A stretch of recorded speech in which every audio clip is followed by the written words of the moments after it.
আসসালামু আলাইকুম বন্ধুরা, আসমিনা কুকিং চ্যানেল প্রতিদিনের মতো আপনার সঙ্গে আরও একটি রেসিপি শেয়ার করতে চলেছে। তো ভিডিওটা স্কিপ না করে পুরোপুরি দেখে যাবেন এবং টিপসগুলো ফলো করবেন, দেখবেন অত্যন্ত সুস্বাদু রেসিপিটি হয়েছে। তো আজকে সন্ধ্যার নাস্তা পাস্তা রেসিপি। তার জন্য প্রথমেই আমি পাস্তাটা সিদ্ধ করে নিয়েছি। সবজির মধ্যে এখানে গাজর, ক্যাপসিকাম, একটা ডিম নিয়েছি এবং পেঁয়াজ কুচি, টমেটো কুচি আর কড়াই কুচি নিয়েছি। এভাবে কড়াইতে কিছুটা তেল দিয়ে দিলাম, দিয়ে পেঁয়াজ কুচিগুলো প্রথমে দিয়ে দেবো। দেওয়ার পর কিছুটাক্ষণ লাল লাল করে একটু করে নেব, ভেজে নেব।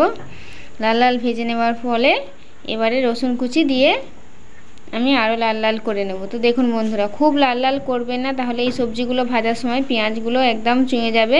হালকা লাল যখন থাকবে তখন দেখবেন সবজিগুলো দিয়ে লবণ আর হলুদ গুঁড়ো দিয়ে দিলাম, দিয়ে এভাবে নাড়াচাড়া করতে থাকবো।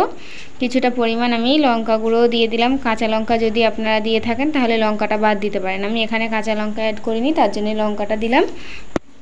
এদিকে আমার পাস্তাটিও সিদ্ধ হয়ে গিয়েছে, একটা ঢাকাই করে ঝেড়ে নিয়েছি, দেখতেই পাচ্ছেন। তারপর আমি একটা ডিম ফেটে দিয়ে ভালো করে ডিমটা এভাবে ভেজে নিয়েছি। ম্যাগিতে আমরা যেভাবে ডিম ভাজি, ভেজে নেওয়ার ফলে তারপর পাস্তাটা সিদ্ধ করে রাখা দিয়ে আমি সস দিয়ে নেড়ে চেড়ে নামিয়ে নিয়েছি। দেখতেই পাচ্ছেন কত সুন্দর দেখতে হয়েছে পাস্তাটা, একদম টেস্টি। আপনাদের দেখেই খাবার ইচ্ছা জাগবে। বাড়িতে এই রকমভাবে আপনারা বানিয়ে দেখবেন, পাস্তাটা খেতে কত সুন্দর লাগে এবং দারুণ লাগবে খেতে। তো বন্ধুরা, এইভাবে পাস্তাটা যদি আপনারা বানাতে চান বাড়িতে, টিপসগুলো অবশ্যই ফলো করে পাস্তাটি একবার হলেও রান্না করে খেয়ে দেখবেন, আপনাদের নিশ্চয়ই ভালো লাগবে।